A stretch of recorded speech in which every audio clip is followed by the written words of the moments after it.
Hey everyone, I'm going to try something new, a mailbag Monday. I see a lot of people that are into electronics do this. Now, I didn't get these sent in by any viewers or anything like that. These are things that I happen to buy and they just all happen to show up today on a Monday. Let's see what I got.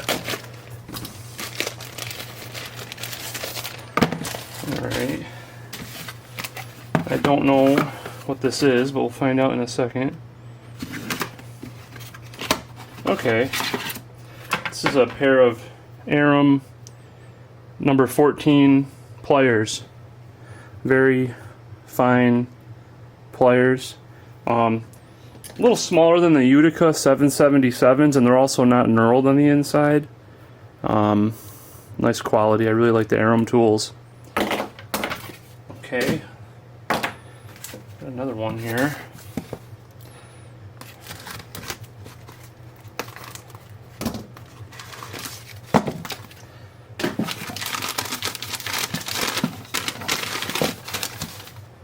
These are some Exolite needle nose pliers, just a regular kind of set of needle nose rolled on the inside. These are the LN as in November 54. I just needed a new pair. I've been using these old Kleins here, but they're getting a little worn out. They're the Exolites are a little bit bigger, but not much. So it'll be nice to have a new pair. And they're spring loaded, which I don't know how I feel about that yet. I can always take it out. We'll see. Alright.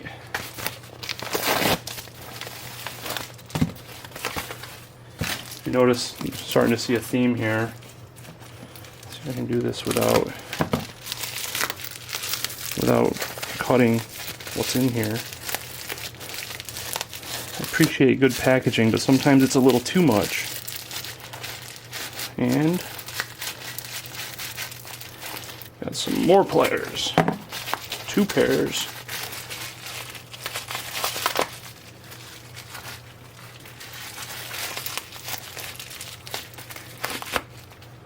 Alright. So these are Aram 14Cs. Well, supposedly they're 14Cs. I'm not totally sure, but they're similar to the... Oh, they are 14Cs, it says it right there. Similar to the 14s, but they've got a curve on the end. This can be nice for fishing leads out from underneath a circuit board or something. And they're actually quite a bit larger than the 14s. They're also smooth on the inside. Actually, they have a little bit of texture on the end. I didn't realize that. That's even better, although they're pretty smooth by this point. And then these are Arams as well. These are the 43. The round nose like looping pliers. I thought these would come in handy, so I picked up a pair. They still make these new, but they're a lot more money, so I got an old used pair for like 20 bucks or so. That's it for that package. Let's see what's in this one. I know what's in this one. Try to do this without showing my address label.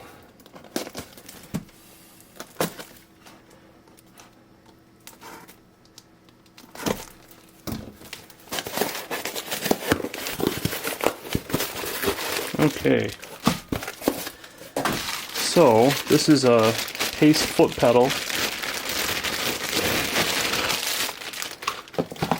brand new one, and it is the model 6008-0115, and that is for, you might see it sitting back here, this Pace SMR wire stripper that I bought. I've kind of been piecing this together. I found the base unit on eBay. It was about $50, and I found the hand piece, the TS15, which is also about $50. And what I didn't realize at the time is that you need this pedal in order to use it. And the pedal was a lot of money. This was about $100. The whole kit is about $855 new from Pace or Test Equity or anyone like that. So I'm still significantly below that, but I was hoping to be out of the thing for like under $300. And this last box is from Pace. So this is the cable for the SMR. I needed to buy that 7000-0024-P1. The manuals were kind of confusing. The part number used to be 0023, and what that had was this special connector on the end. This goes to the handpiece, and then it had just 2 spades that would go to the base unit. But since this is the newer model, they're using Nutrix Beacon NL2FC.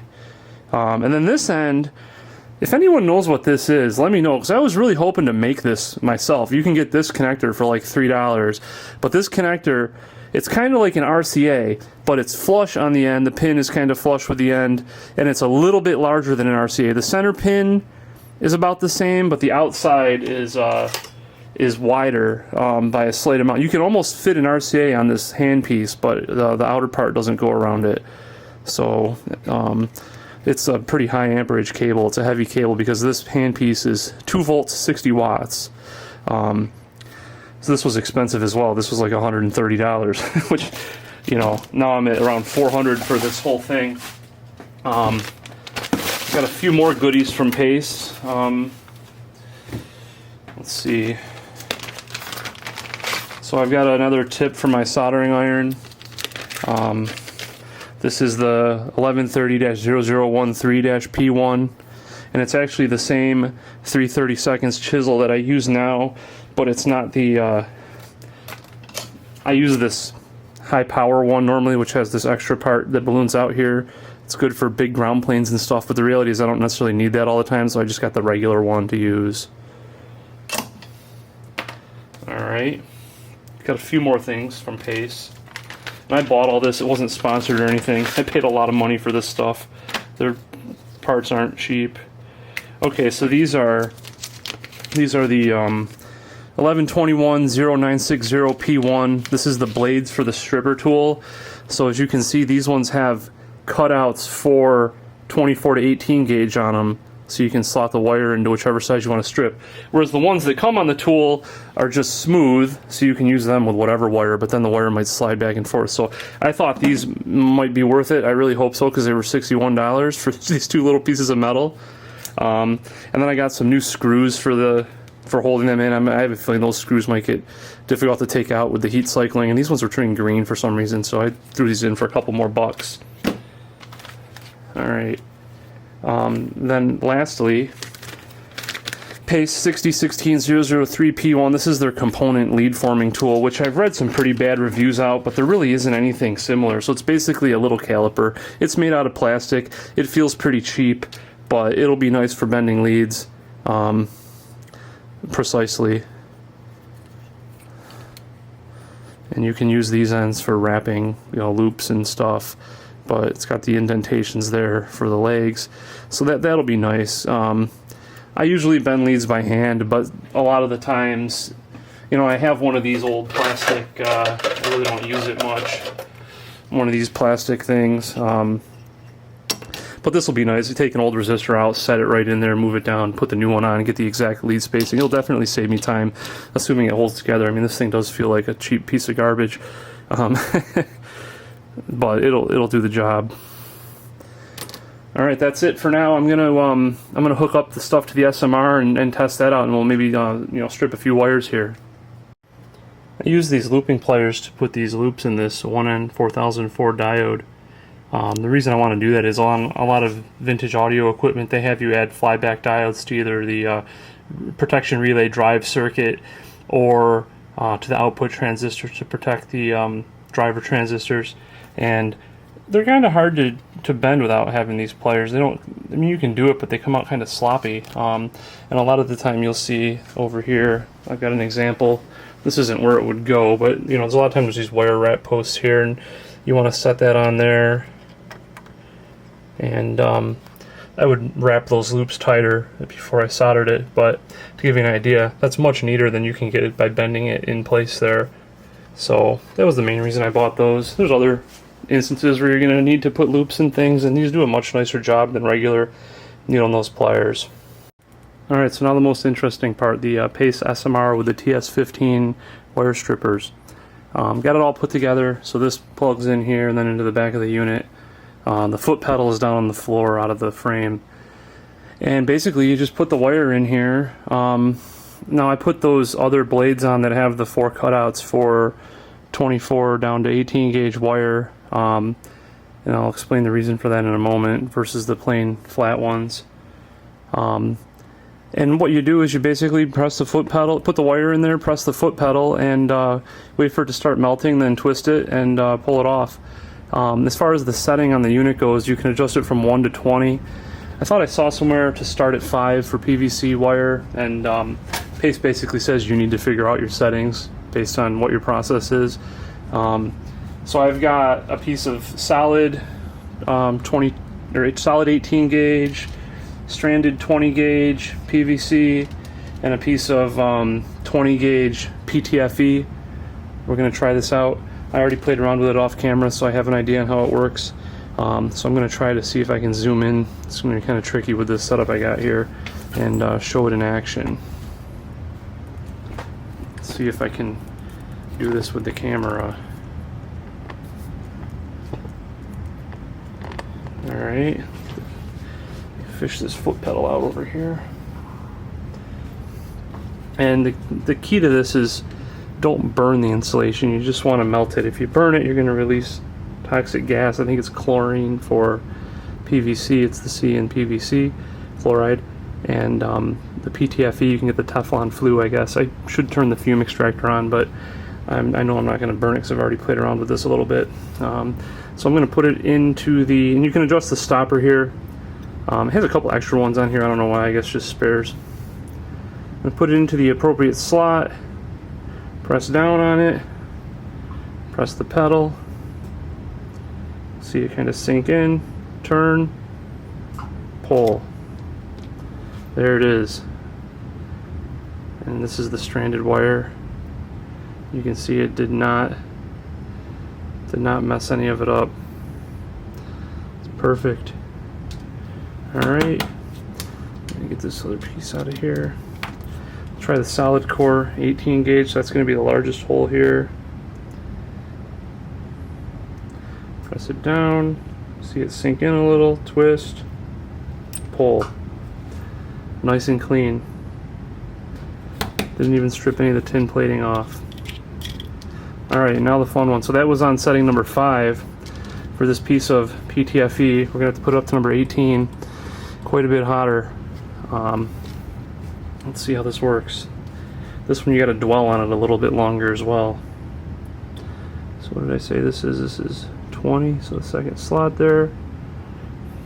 Alright, pressing the pedal. Smoking a little, that's not good. There we go.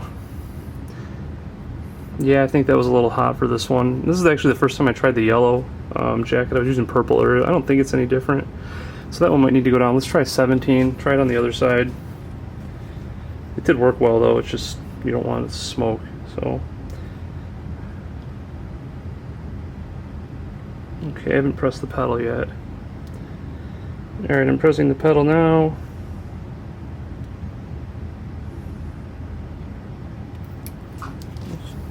Yeah, I think it really likes 18 better. That was, maybe I needed a little more dwell time there, but let's try it again. Try it again on 18. Sometimes I notice these blades were smoking just from heating up for the first time after you get like finger oil on them, and I did handle them because I was switching back and forth, so that might have been all it was. Alright, I'm pressing the pedal. There we go, look at that, nice and clean. That's perfect. No nicks. Nothing. I think that was just oil from my fingers burning off on setting 18. Let's try it one more time.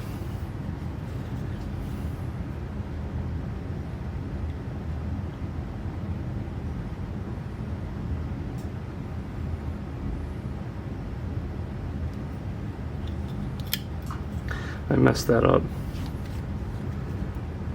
Definitely a lot more difficult with the Teflon than it is with the PVC, and with a camera sitting right in front of me.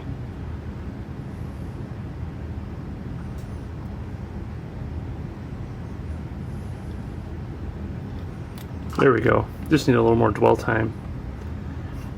Alright, so the reason I put these blades on with the holes in them is the flat ones actually worked well on the PVC insulation, but on the PTFE, you really want the guide, the hole in there, otherwise it's just going to kind of slide back and forth, and it didn't work well.